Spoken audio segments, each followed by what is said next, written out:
Hola, saludos y bendiciones, bienvenidos al 9º episodio ya de este podcast, de este livecast llamado Clear. Y vamos a continuar, estamos comenzando con el mes de abril y es un mes donde podemos recordar el tiempo de Semana Santa, donde además de las vacaciones tenemos un tiempo de meditar en lo que sucedió en esta gran semana donde comienza con una entrada triunfal y termina con una muerte, pero también una resurrección. Y hay una larga historia ahí, hay algo muy profundo ahí y queremos hablar un poquito acerca de eso en este mes. Y vamos de lleno ya de una vez. Mi nombre es Isaí Anaya y pues disfruto mucho compartir estos episodios contigo, generando estos temas, estas series. Y la serie que vamos a abordar en este mes tiene que ver con un Dios de carne y hueso. Y comencemos desde ya. ¿Te ha pasado que alguna vez escuchas de algo como si fuera totalmente nuevo? La gente habla de eso como algo que acaba de surgir, pero tú sabes de su existencia desde tiempo atrás, simple y sencillamente hasta ahora se hizo visible. Esto ha pasado en diferentes ocasiones. Por ejemplo, alguna vez sucedió que yo vi una película hace 2 años, pero apenas dentro de una semana se va a estrenar en cines por alguna razón. Realmente alguien que sea cinéfilo me puede decir por qué ocurre esto, pero la vi hace 2 años y ahora se va a estrenar en cines y todos piensan, oye, qué buena película acaba de salir, pero realmente tú sabes que existe de tiempo atrás y ya la conocías, ¿no? Entonces te da como cierta confianza de decir, bueno, es que yo ya sabía hasta la trama de la película, hasta sé quién la escribió, sé quiénes fueron los actores. De hecho, ya no se ven como se veían físicamente en esa película. Pero bueno, esto es algo muy cotidiano, algo muy, a lo mejor hasta X. Pero quiero hablar acerca de alguien que siempre existió desde el principio, pero que después se hizo más visible entre nosotros, los hombres. Y de aquí se desprende el tema del día de hoy, el verbo que se hizo carne, un Dios de carne y hueso. Y vamos a hablar de lo que es la realidad de la encarnación de ese verbo, de Jesús. La humanidad de Jesús siempre es opacada en nuestra mente por su divinidad. Realmente, ¿cómo vamos a saber si es o no es humano o si es totalmente divino? Y puede llegar a crear una confusión. Por ahí hay una canción que a mí me gustó mucho de un artista que se llama No es como yo. Y habla de Jesús diciendo, no es como yo, aunque se haya hecho hombre, aunque se haya hecho humano, realmente no es como yo. Y realmente es profunda la canción, me gusta bastante lo que dice. Y para mí está muy correcta, es algo que yo también podría como sentirme describiéndolo, pero vamos a empezar desde ya. Juan 1:14 es uno de los textos más importantes de una de las doctrinas más profundas de la Escritura. Y hablamos de la encarnación. Veamos algunos detalles que nos van a ayudar a profundizar, a plantear hechos de esta creencia que considero es clave para nuestra fe. Ahora, hablábamos al principio de algo que ya existía y después se empieza a ver como si fuera nuevo, pero el verbo, es decir, la segunda persona de la Trinidad, ya existía antes de venir a la tierra. El texto comienza diciendo, y el verbo, lo cual continúa el desarrollo del tema de todo el capítulo, la venida del verbo o la palabra. Pero quiero hablar un poquito acerca de esto mientras estoy buscando Juan 1:14 para poderle dar lectura tal cual lo dice la Nueva Traducción Viviente. La palabra se hizo hombre y vino a vivir entre nosotros. Estaba lleno de amor inagotable y fidelidad, y hemos visto su gloria, la gloria del Hijo del Padre. Al decir la palabra se refiere al verbo. De hecho, el verso 1 afirma que Cristo existía desde la eternidad, porque Él es Dios y estaba con Dios desde el principio y desde la eternidad pasada. Otra versión dice, en el principio era el verbo y el verbo era con Dios y el verbo era Dios. Entonces, el hecho de que viniera a la tierra no es de que dé inicio a la persona de Cristo. Juan 17:5, Jesús se dirige al Padre y habla de la gloria que tuvo antes con Él. Vamos a leerlo tal cual, Juan 17:5, para poder comprender un poquito más acerca de lo que está hablando en este momento. Dice, ahora Padre, llévame a la gloria que compartíamos antes de que comenzara el mundo. Es decir, ya existía, ya había una manera de compartir esto. Sin dudas, la Escritura enseña que Cristo es Dios y que existe desde antes de la fundación del mundo. Y a esto podemos llamarlo la preexistencia de Cristo. Ahora, Jesús, la palabra, el verbo, empezó a agregar algo diferente a su ser, y esto es como hacerse mucho menos, autolimitarse, porque agregó algo llamado naturaleza humana. Una de las frases más profundas de la Biblia es la que sigue: se hizo carne. De aquí proviene la doctrina que llamamos la encarnación, es decir, que la segunda persona de la Trinidad se hizo verdaderamente un humano sin dejar de ser Dios. ¿Cómo es esto? Implica que Jesús, aunque es un humano, ahora es una persona, es el único que posee ambas naturalezas, la de ser un ser humano, pero también la de ser un ser divino. En otras palabras, no parecía ser un humano normal, porque fue un humano con todo lo que implica eso, pero nunca cometió pecado. Ese es un punto de tensión para nosotros, porque nosotros, por el hecho de decir soy humano, es decir, soy alguien que en algún momento va a cometer errores. Es de humanos cometer errores. Estas frases salen mucho. Hebreos 2:14 afirma que Jesús también compartió esa naturaleza humana. Incluso se atreve a afirmar que era preciso que en todo se asemejara a sus hermanos. Bueno, en pocas palabras podríamos decir, entonces, si es como yo, ¿realmente será así? Quiero darle lectura tal cual a lo que dice Hebreos 2:14. Una disculpa que de repente ando limpiando un poquito la garganta, pero este cambio de clima me ha atacado con todo en la parte de alguna reacción alérgica, y ya saben cómo se pone a veces esta situación. Hebreos 2:14 dice, debido a que los hijos de Dios son seres humanos hechos de carne y sangre, el Hijo también se hizo de carne y sangre.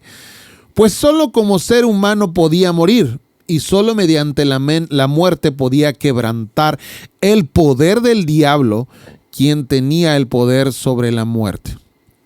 Importante esto. Ahora, no solo agregó naturaleza humana a su ser, el verbo. El verbo también dijo, me voy a identificar como ellos. O sea, se identificó con nosotros. Esto se puede englobar en la frase que dice, y habitó entre nosotros. Literalmente el original dice, plantó su tienda entre nosotros. Pero ¿de dónde sale esto?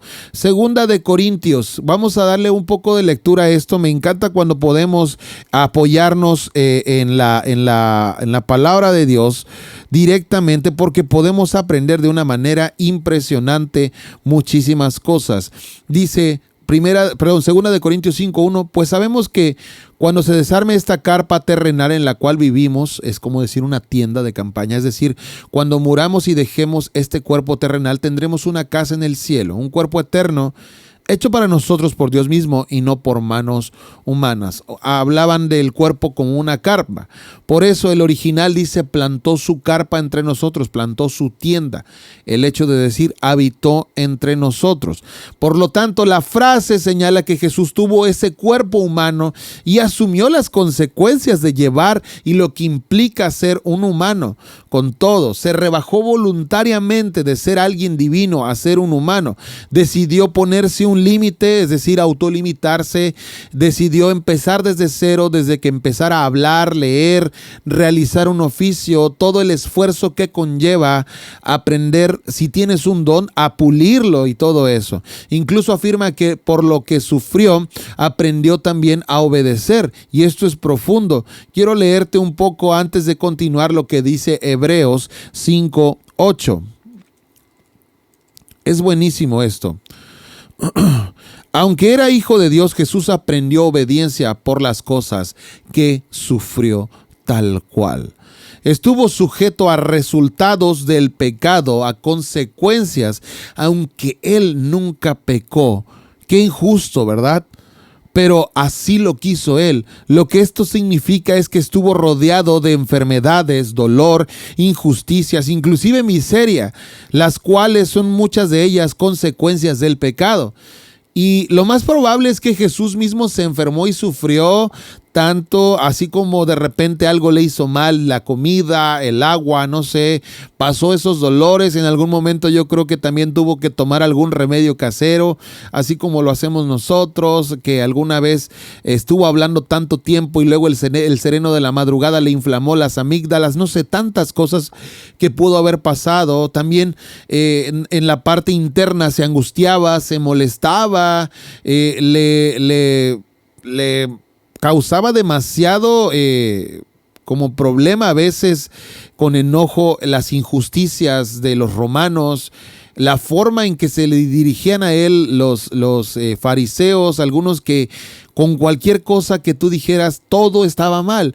Entonces toda esta parte también le pudo haber afectado a Jesús como humano que era, solo que siempre resalta esta verdad: Él nunca pecó.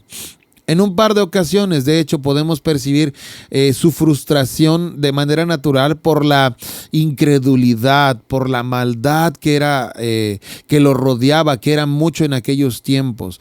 Y siempre se dirigía con palabras en específico que dejaban pasmados a todos, que eran palabras muy profundas. Qué interesante, porque él no construyó un lujoso templo y decir: voy a salir todas las tardes, voy a predicar, voy a dar este tema, y el que quiera aceptarlo, qué bueno, y el que no, bueno, ya es su problema. Él pudo haberlo hecho. La gente pudo haberse dado cita ahí afuera del templo para escucharlo, como que salir a un balcón y decir perdono a todos y que les vaya bien, como algunos pretenden hacerlo. Realmente Jesús se mezcló entre los seres humanos con todo y el dolor, con todo lo que implicaba, con sufrimiento, con desolación, con todo lo que implicaba. Con eso decimos, generalizamos.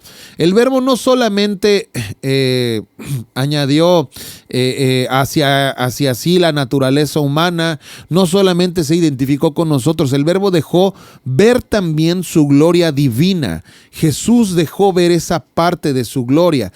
Juan 1:14 termina diciendo: hemos contemplado su gloria, la gloria que corresponde al Hijo unigénito del Padre, lleno de gracia y de verdad. Y hay tres partes que señalan cómo fue la gloria de Jesús. Porque primero era una gloria evidente, la cual sus discípulos pudieron contemplar. Porque en esta parte los teólogos han dicho que Jesús estaba en el periodo de su humillación en la tierra. Su esplendor divino se pudo visualizar a pesar de esa autohumillación de volverse hombre. Y pudo haberse visto ese esplendor en el monte de la transfiguración cuando hizo esto. Segundo, la gloria era adecuada a la del Hijo único de Dios. No era un simple esplendor de un rey humano o de un gran líder. No era algo que resaltara. De hecho, ni siquiera era el resplandor de un ángel del cielo. Juan testifica: Jesús es el Hijo de Dios. Tercero, la gloria que no avasallaba a las personas, de manera distinta que la terrible gloria de Dios, así lo dice la Biblia, reflejada en el monte Sinaí. La de Jesús está llena de gracia y de verdad. Es diferente esto. Como vemos, la humanidad y la divinidad de Jesús se unen. Él no se revela por relámpagos y truenos como lo hizo Dios, sino por medio de su carácter amable, compasivo y auténtico. Aquí hay una diferencia del periodo de la ley con el periodo de la gracia. Es diferente la forma de comunicación. Dios sabe cómo comunicarse según la temporada. ¿Y por qué hablo acerca de esto, hablando del monte Sinaí? Eso viene en Éxodo 19 y vamos a darle un poco de lectura para poder entrar en contexto. Éxodo 19, de los versos 16 al 25.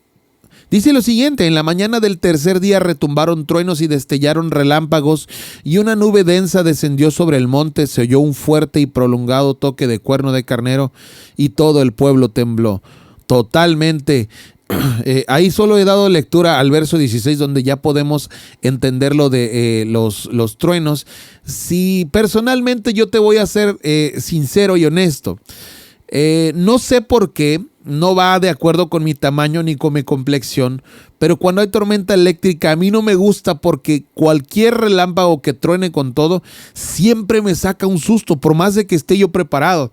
Desde niño me ha pasado. Entonces cuando hay así como que digo, ay, ahorita voy a pasar por una humillación de que me va a dar miedo cuando escuche un tronido, un relámpago. Bueno, acá hablaba de que el pueblo temblaba cuando llegaba la gloria de Dios. Y digo, yo sería de esos que estaría, yo creo que en una esquina completamente en cuclillas y así temblando de que, ya llegó Dios, quiere hablar. No me gusta cuando habla Dios porque viene con truenos y demás. Bueno, si tú tienes una de ese tipo de situaciones que a veces resultan ser humillantes, pues no te sientas solo o sola, yo también la tengo. Y la diferencia es que el Hijo de Dios en esta temporada viene hablando, mezclándose, mostrando un carácter amable, compasivo, auténtico, y no por medio de truenos y relámpagos como antes venía Dios con el pueblo, ¿no? El pueblo de Israel. Y hablando de esto, de esta situación, vamos a dar una conclusión. La encarnación tal cual es una de las doctrinas centrales de nuestra fe. Creemos en un Dios que se hizo carne, el Verbo se hizo carne. Ahora, aunque no comprendemos el alcance porque es muy profundo, podemos tener la alegría de la realidad que vivimos, lo que implica tener en Jesús a un Dios que no está en una distancia muy grande, en algo que tengo que hacer tantas cosas para llegar a Él, sino está a una oración, a un diálogo de alguien que se hizo carne, que es carne y hueso como nosotros también, que comprende perfecto cómo funciona el cuerpo humano, que sabe cuánto duele cuando estamos enfermos, sabe cuánto puede doler una tristeza, nos entiende perfecto. Y como hemos visto, ya que Jesús verdaderamente se hizo humano, ya que fue tentado, ya que anduvo entre nosotros, literalmente sí fue como nosotros. Empezaba diciéndote de un canto que dice, no es como yo. Bueno, se entiende por qué lo dice, pero también podremos decir que sí fue como nosotros y nos ayuda a entenderlo un poco más. Entenderlo para nuestra mente finita. Al mismo tiempo sabemos que Él es Dios y siempre posee una gloria que está más allá de lo que podamos comprender. Hay dos verdades que están presentes en la canción mencionada al inicio, una vez más te lo digo, y a la luz de este estudio podemos decir, en su humanidad es como yo, pero en su divinidad no es como yo. Realmente puedo confiar en un Dios que me comprende al 100% en todo lo que hago. Jesús se hizo carne, vino, murió por mí y resucitó. Y en esto creo. No basta con ser bíblicos, hay que ser cristocéntricos. Y quiero dejarte con este primer episodio de esta serie, pero bueno, es el 9º episodio, todos entendemos, solo que es el primer tema de esta serie llamado El Dios de carne y hueso. El Verbo se hizo carne. Muchas gracias por acompañarnos en este episodio. No te pierdas los próximos 3 episodios que vamos a estar hablando acerca de esta misma serie, aprendiendo de lo que Dios ha hecho en nuestras vidas y tratando siempre de aprender no solamente lo básico, sino ir más adelante, ir más a fondo acerca de lo que Dios ha hecho con nuestras vidas. De la compasión a la acción se llama el próximo episodio, así que vamos a estar pendientes, no te lo pierdas. Saludos y bendiciones.